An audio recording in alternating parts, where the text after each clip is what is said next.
Hi again. In the first section of the consumer behavior chapter, we looked at the consumer purchase decision process and the 5 steps involved in it. So we problem identified, information, alternatives evaluated, make your decision, and post-purchase behavior. Now, what is it that can potentially influence us in making that decision? Well, in the theory that we see here, there are 4 basic types of general categories of things that influence our decision. The first general category would be what we call marketing mix influences. And marketing mix influences, when we think of the marketing mix, we're thinking about the price, the product, the place, and the promotion. If the price is too high, that could knock something out of our plan of purchase. You know, if you wanted to buy something to eat and the cost was way above what you could afford to spend, nope, you're not going to buy that. That's going to have an influence. The product itself is going to have an influence on you and say, well, you know, if I don't really like fried food, I'm not going to buy that. The promotion will have a certain impact upon your purchase decision. Let's say you see a big sign up that says 2 for 1. That could have a significant impact on your decision-making process. You might buy the 2. We also have to look at the place. Now, the place issue really deals with where can you buy this thing? If, for example, I'm living in Clarenville, I'd certainly like to go to Swiss Chalet, and there is no Swiss Chalet in Clarenville, that's going to influence my purchase decision process. Okay? If I'm looking for Swiss Chalet, I'm not very well going to drive for 2 hours to buy it. It's not that important to me to do that, so it's going to have an impact upon my purchase process. So, the marketing mix influences do have a significant impact upon your purchase decision process.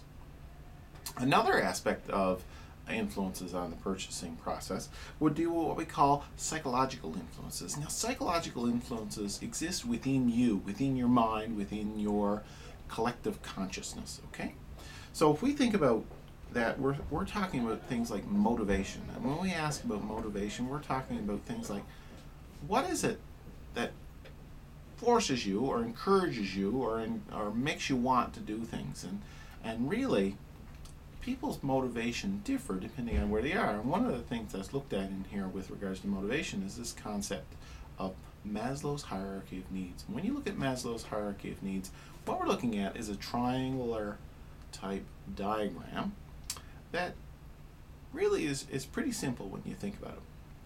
What Maslow argued in his theory was that there are what we call lower level needs, and as we move up through the triangle, we move into higher level needs that are harder to attain. Okay? So the first level needs are basic needs of food and water. You're not going to be interested in going to Swiss Chalet if you don't have enough food and water. You're not thinking about it. You're just thinking about food and water. I need something. As opposed to, I'm going to make a nice choice now of all the wonderful items that I can think about.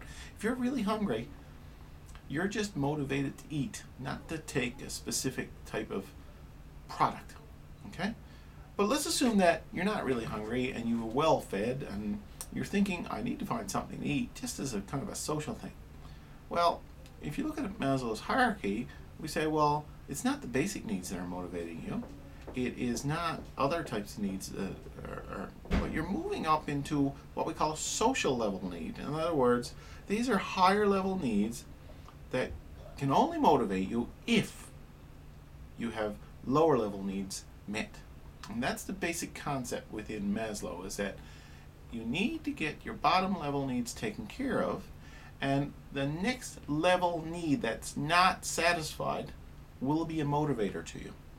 So if you're not exceptionally hungry or you're not starving to death, but you feel like a nice place to go eat with the family and these sorts of things, and that's what's motivating you, you're going to be looking for that type of motivation.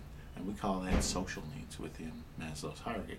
So take a look at Maslow's hierarchy. Another type of situation that's going to affect us from a psychological perspective is our personality. Some people's personality is very gregarious. They want to go out and deal with people and lots of fun and entertainment. And that's going to affect your decision of what to eat, for example. If you want to go to a restaurant with lots of people, That's a good place. However, if you're not so, outward, you might want to just sit down at your desk and eat. So you might want to go home, or you just might want to buy a sandwich and come back and eat it. That's going to affect your purchase decision process. Another potential motivator or effect on your motivation would be what you perceive. Do you perceive something as valuable? Do you not perceive it as valuable? I may not perceive a certain type of restaurant as a place I want to go. Oh, I wouldn't eat there. No, no, no, no. And that's a perception thing. You might have a totally different perception. But regardless, it's going to influence our purchase decision process, both of us, differently. We're also going to look at what we learn. Do we learn to like something? Lebanese food, for example. So some people have an opportunity to try Lebanese food and they really like it. They learn to like it. So it becomes a part of their purchase decision process whenever they think about places to go to eat.